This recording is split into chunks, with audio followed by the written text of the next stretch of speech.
بتاؤ کہ آج آپ اللہ کے عذاب سے بچانے کے لیے ہمارے کچھ کام کیوں نہیں آئے؟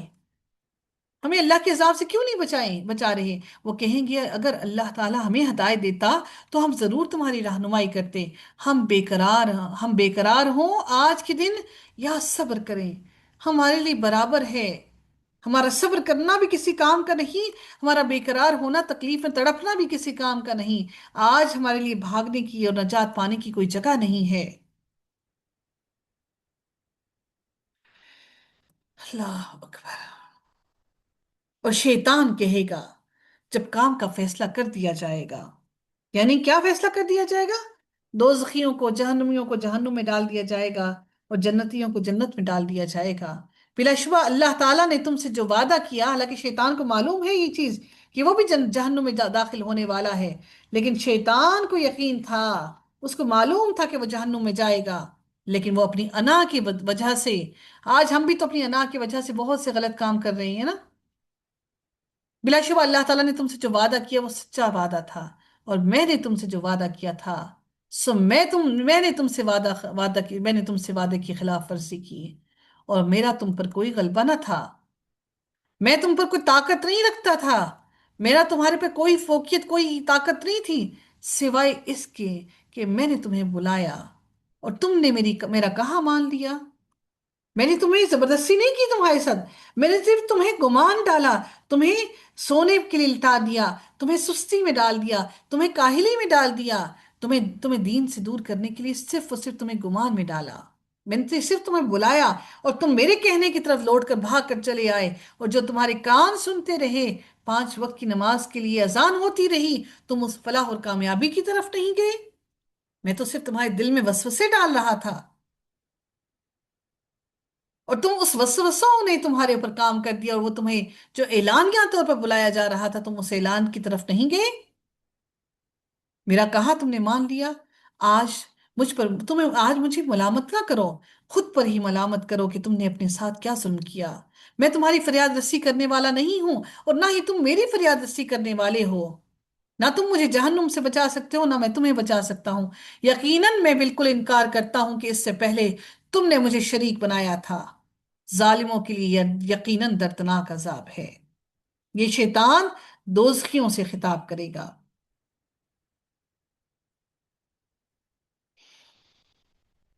جو لوگ ایمان لائے اور نیک عمل کرتے رہے، انہیں ایسے باغوں میں داخل کیا جائے گا جن میں نہریں بہہ رہی ہیں، وہ اللہ کے حکم سے ان میں ہمیشہ رہیں گے۔ وہاں ان کے لیے دعائیں، انہیں جو دعا کی ہوگی، ان کے آپس میں جو ملیں گے وہ کیا ہوگی؟ تحیتہم فیہا سلام، آپس کی دعا سلام ہوگی۔ سبحان اللہ، اللہ ہمیں بھی اس جنت کا مکین بنائے۔ کیا آپ نے نہیں دیکھا کہ اللہ تعالیٰ نے پاکیزہ کلمہ، یعنی کہ کلمہ طیبہ، یعنی کہ جو پاکیزہ کلمہ ہے، توحید، پاکیزہ کلمہ کیا ہے؟ یہاں اہل جنت کا ذکر اسی سنت الہی کے مطابق آیا ہے۔ جہاں اہل دوزخ کا ذکر آتا ہے تو اللہ تعالیٰ اہل جنت والوں کا بھی ذکر لازمی کرتے ہیں۔ یعنی کہ یہ جو تحیہ کا جو کلمہ ہے وہ کیا ہے؟ وہ کلمہ ہے ان کی لیے درازی عمر کا، کہ ان کو سلامتی ہو، ان کی عمر میں سلامتی ہو، ان کی تندرستی میں سلامتی ہو۔ سلام جو ہم کرتے ہیں وہ کیا ہے؟ وہ صرف یہ نہیں ہے کہ آپ صرف آپ ہم یہ سمجھتے ہیں کہ سلام کر دیے بس۔ سلام در حقیقت آپ اس کو سلامتی کی دعا دیتے ہیں۔ کیا دعا دیتے ہیں؟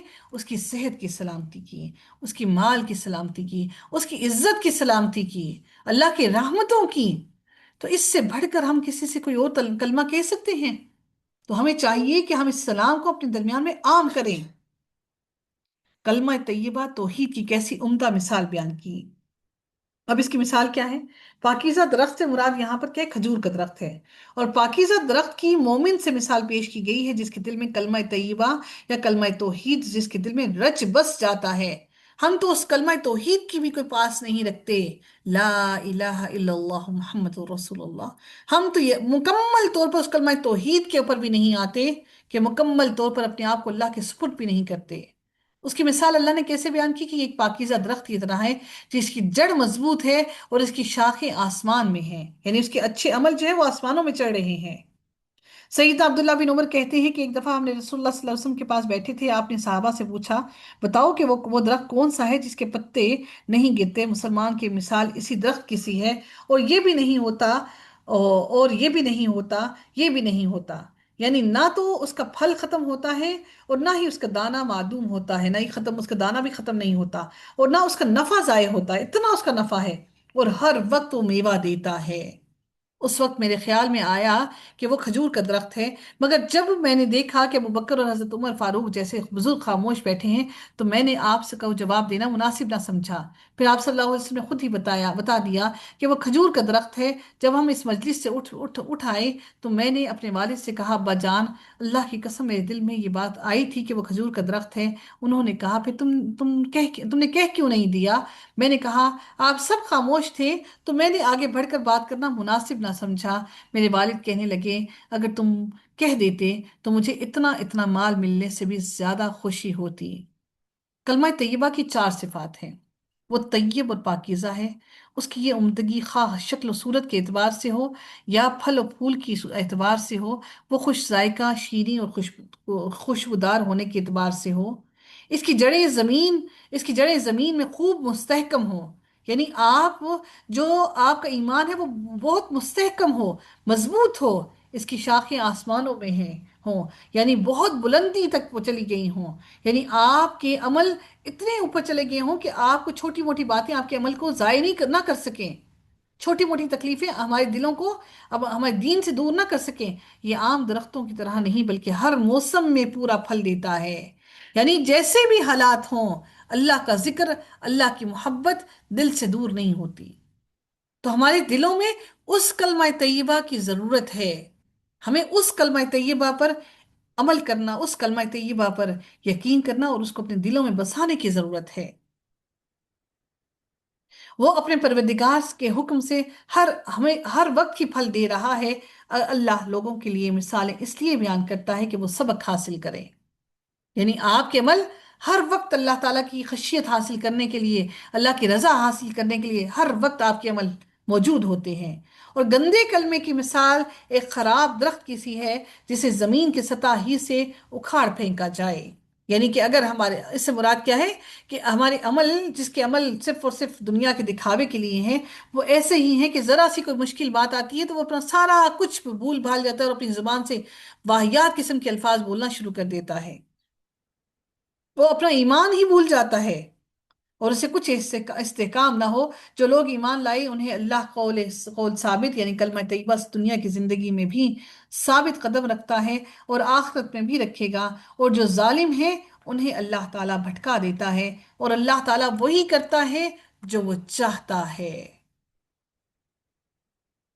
کیا آپ نے نہیں دیکھا ان لوگوں کو جنہوں نے اللہ تعالیٰ کی نعمت کو ناشکری سے بدل دیا؟ کہیں ہم بھی ایسے تو نہیں ہیں کہ اللہ تعالیٰ کی نعمت کو ہم نے ناشکری سے تو نہیں بدل دیا؟ اچھا، ایک اور بات کہ دنیا اور آخرت کے علاوہ ایک تیسرا مقام جو ہے وہ عالم برزخ یا قبر کا مقام ہے، یعنی قبر میں جب فرشتے میت سے سوال کریں گے تو اس وقت بھی مومن ثابت قدم رہے گا، جیسے کہ آپ صلی اللہ علیہ وسلم نے فرمایا کہ مسلمان سے جب قبر میں سوال ہوگا تو وہ کہے گا، اشہد اللہ الہ الا اللہ وان محمد رسول اللہ۔ تو قبر میں بھی ہم سے سوال کیا جائے گا۔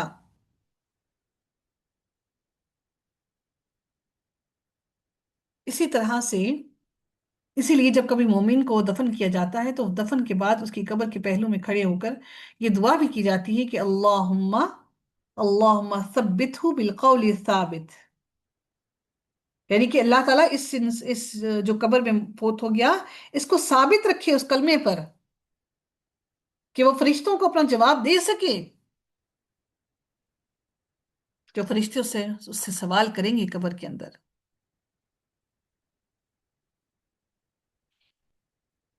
اللہ تعالیٰ ہم سب کو منکر نکیر کے سوالوں کے جوابات دینے کی توفیق عطا فرمائے اور ہمارے لیے وہ قبر کا وقت آسان کر دے، ہمیں اپنے ہوش و حواس میں برقرار رکھے۔ پھر رب کائنات مزید ارشاد فرماتے ہیں کہ ان لوگوں کو جنہوں نے اللہ کی نعمت کا ناشکری سے بدل دیا اور اپنی قوم کو ہلاکت کے گھر میں اتار دیا، جہنم میں وہ اس میں داخل ہوں گے اور وہ بہت بری قرارگاہ ہے، اور انہوں نے اللہ تعالیٰ کے ساتھ شریک بنا رکھے ہیں کہ وہ انہیں اللہ تعالیٰ کے راستے سے بھٹکا دیں۔ آپ کہہ دیں، مزے کرو، بلا شبہ آگ ہی کی طرف تمہیں پلٹنا ہے۔ میرے بندوں سے کہہ دیں جو ان لوگوں میں سے ایمان لائے ہیں وہ نماز قائم کریں اور جو ہم نے انہیں رزق دیا ہے اس رزق میں سے خرچ کریں۔ وہ کھلی طور پر کریں یا چھپے کریں، اس سے پہلے کہ وہ دن آ جائے جس دن نہ خرید و فروخت ہوگی اور نہ ہی کوئی دوستی ہوگی۔ یعنی اس سے قیامت نہیں، ہر انسان جب مر گیا تو اس کے اعمال نامے کو تو روک دیا گیا، تو اس دن کے آنے سے قبل ہی خرچ کر دیجئے، اللہ کے دیے ہوئے مال میں سے خرچ کر دیجئے۔ اللہ کے خزانوں کو روکیے نہیں، اللہ نے جو خزانے دے رکھے ہیں ان کو سمیٹ سمیٹ کر نہ رکھیے۔ یقین کیجیے یہ وقت دوبارہ نہیں آئے گا۔ آج ایسا نہ ہو کہ یہ ہمارا مال ہمارے اوپر حسرتیں بنا کر لوٹا دیا جائے، اور روز قیامت ہم حسرتیں کرتے رہ جائیں۔ اللہ تعالیٰ وہ ذات ہے جس نے آسمانوں اور زمین کو پیدا کیا اور آسمان سے کچھ پانی نازل کیا، پھر اس سے تمہارے لیے پھلوں میں سے کچھ رزق نکالا، اور اس نے کشتیوں کو تمہارے لیے مسخر کر دیا کہ وہ اس کے حکم سے سمندر میں چلیں، اور اس نے تمہارے لیے دریاؤں کو بھی تمہارے لیے مسخر کیا کہ یہ سب تمہارے لیے فائدے کی چیزیں ہیں۔ اور اسی رب نے سورج اور چاند کو تمہارے لیے مسخر کیا، یعنی ان کو بھی تمہارے لیے فائدے کے لیے بنایا کہ وہ پے در پے چلنے والے ہیں، اور تمہارے لیے اس نے دن اور رات کو مسخر کیا۔ سبحان اللہ، اللہ تعالیٰ نے یہ تمام کائنات کی چیزیں میرے اور آپ کے فائدے کے لیے بنائی، اور اس نے تمہیں ہر چیز میں سے دیا جس کا بھی تم نے اس سے سوال کیا۔ اللہ اکبر! یہ اللہ کی وہ ساری نعمتیں ہیں جس کو اللہ نے ایک ایک کر کے بیان کیا، اور اگر تم اللہ تعالیٰ کی نعمتوں کو شمار کرو تو انہیں شمار نہیں کر پاؤ گے۔ بلا شبہ انسان یقیناً بڑا ہی ظالم اور بہت ہی ناشکرا ہے۔ اور جب ابراہیم نے کہا اے میرے رب، اس شہر کو امن والا بنا دیجئے، کس کو؟ مکہ کو، اور مجھے اور میری اولاد کو بچا لیجئے کہ ہم بتوں کی عبادت کریں۔ کیا میں اور آپ اپنی اولاد کے لیے ایسی دعائیں کرتے ہیں؟ ہم اپنی اولاد کے لیے کیا دعائیں کرتے ہیں؟ ان کی دنیا کے اندر اچھے گریڈز کے لیے، اچھے رزق کے لیے، اچھے گھر کے لیے۔ ہم اپنی اولاد کے لیے، اپنی ان کی ایمان کی سلامتی کے لیے دعا نہیں کرتے؟ کیا رزق دینے کا وعدہ تو میرے رب نے کر رکھا ہے، ہمیں اس رزق کی پریشانی لاحق ہے، ہمیں اپنی اولاد کے ایمان کی پریشانی نہیں ہے، جس کے لیے تو اللہ تعالیٰ نے ہمارے لیے آگے صرف دو پہلو، دو راستے کھول کے دے دیے کہ اب یہ جس کو دل جو چاہے وہ اس کی طرف پلٹ جائے۔ کیا مجھے اور آپ کو اپنی اولاد کے لیے ہر وقت اس دعا کے لیے مگن رہنے کی ضرورت نہیں ہے؟ اے میرے رب، بلا شبہ ان بتوں نے بہت سے لوگوں کو گمراہ کر دیا، پھر جس نے میری پیروی کی یقیناً وہ میرا ہے، اور جس نے میری نافرمانی کی بلا شبہ آپ تو بے حد بخشنے والے، نہایت رحم کرنے والے ہیں۔ اے ہمارے رب، یقیناً میں نے اپنی کچھ اولاد کو تیری حرمت والے گھر کے پاس اس وادی میں آباد کیا۔ یہ جب گھر کی بنیادیں اٹھا رہے تھے نا، تو حضرت ابراہیم علیہ السلام نے اپنی اولاد کن کو؟ حضرت اسماعیل علیہ السلام کو وہاں آباد کیا، تو اس وقت انہوں نے دعا کی، حالانکہ وہاں پر کچھ بھی نہ تھا، کوئی کھیتی نہ تھی جو کھیتی والی نہیں ہے۔ اے ہمارے رب، ربنا لیقیم الصلاۃ، تاکہ وہ نماز قائم کرے۔ سبحان اللہ! انہوں نے کیا کہا؟ میں نے اپنی اولاد کو اس لیے کہ یہاں پر بسایا کہ یہاں پر وہ نماز قائم کرے، سو کچھ لوگوں کے دل ان کی طرف مائل کر دے، تو کچھ لوگوں کے دل کو ان کی طرف مائل کر دے، اور آپ انہیں پھلوں کا رزق دیں تاکہ وہ شکر ادا کریں۔ ہمارے گھروں میں آج کل رمضان چل رہا ہے نا، ایک دن اگر فروٹ نہیں ہوگا نا تو اگلے دن کہیں گے جی ہمارے گھر تو فروٹ ہی نہیں ہوتا۔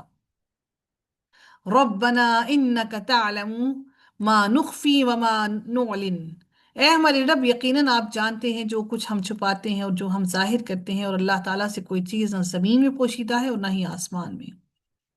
الحمد للہ الذی وہب لی علی الکبر اسماعیل و اسحاق، سب تعریف اللہ تعالیٰ کی ہے جس نے بڑھاپے کے باوجود مجھے اسماعیل اور اسحاق دیے۔ بلا شبہ میرا رب تو یقیناً بہت دعا سننے والا ہے۔ اے میرے رب، مجھے نماز قائم کرنے والا بنا۔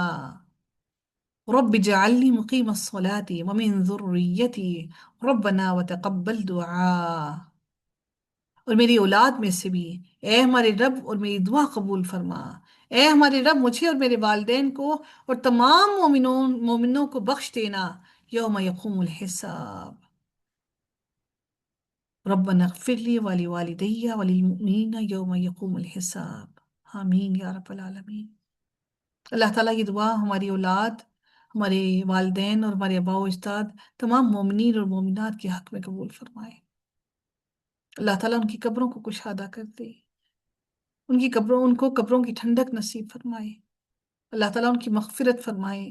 یقیناً بہت سے لوگ اس رمضان میں ہمارے ساتھ نہیں ہیں جو اس رمضان کی برکتوں کو نہیں سمیٹ پا رہے۔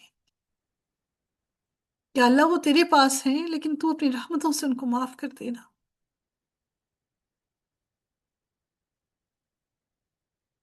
ہم سے عمل صالح کروا لینا،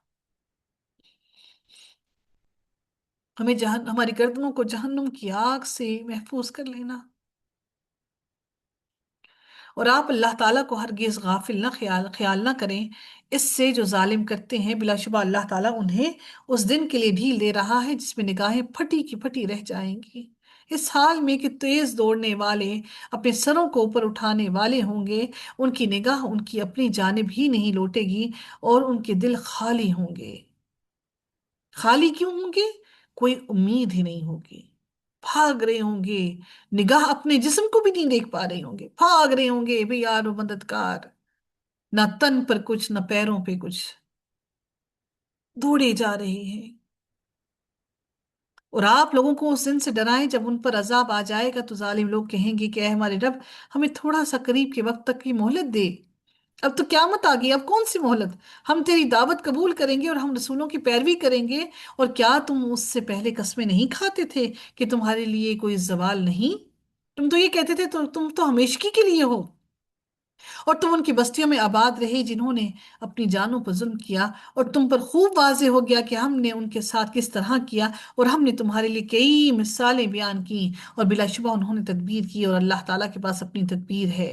ان کی تدبیر ہرگز ایسی نہ تھی کہ پہاڑ اس سے ٹل جائیں، ان کی تدبیر کوئی فائدہ مند نہ تھی۔ اللہ تعالیٰ ان پر جب عذاب لانا چاہے تو وہ اپنی تدبیر سے کسی عذاب کو نہیں ہٹا نہیں سکتے، چنانچہ آپ اللہ تعالیٰ کو ہرگز ایسا نہ سمجھیں کہ وہ اپنے رسولوں سے وعدے کے خلاف کرنے والا ہے، یقیناً اللہ تعالیٰ سب پر غالب انتقام لینے والا ہے، جس دن یہ زمین کسی اور زمین سے بدل دی جائے گی، یہ زمین اور آسمان لپیٹ دیے جائیں گے، پھر اللہ تعالیٰ نئی زمین بالکل سفید رنگ کی، جس پر سفید رنگ ہوتا ہے نا، اس میں ہر چھوٹا چھوٹا کالا، چھوٹا چھوٹا تنکا سب کچھ نظر آتا ہے، ہر انسان نظر آئے گا، بالکل سفید میدے کی طرح بچھائی جائے گی، زمین سے بدل دی جائے گی اور آسمان بھی بدل دیا جائے گا، اور سب لوگ اللہ تعالیٰ کے سامنے حاضر ہوں گے جو اکیلا ہے، بڑا زبردست ہے۔ صرف دل میں وہ حاضری سوچ کر بیٹھی کہ ہم اللہ کے سامنے حاضر کیسے ہوں گے، اور اس دن آپ مجرموں کو دیکھیں گے کہ زنجیروں میں جکڑے ہوں گے، ان کے لباس تارکول میں سے ہوں گے، اللہ اکبر۔ لباس کیا پہنایا جائے گا؟ وہ تارکول جس سے سڑکیں بنتی ہیں، وہ لباس ہوگا، اور ان کے چہروں کو آگ ڈھانپ لے گی، تاکہ اللہ تعالیٰ ہر جان کو اس کی کمائی کا بدلہ دے۔ بلا شبہ اللہ تعالیٰ بہت جلد حساب لینے والا ہے۔ اللہ تو ہمیں رسوائی سے بچا لینا۔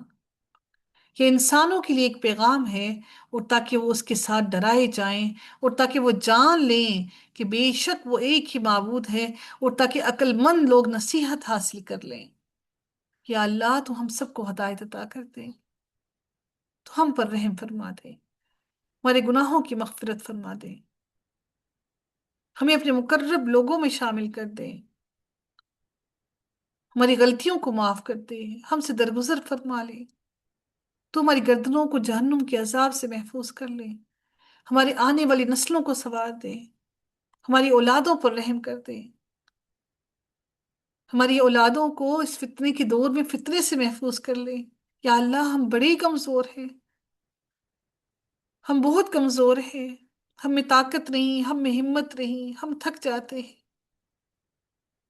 تو ہم سے وہ اعمال کروا لے میرے رب جس سے تو راضی ہو جا۔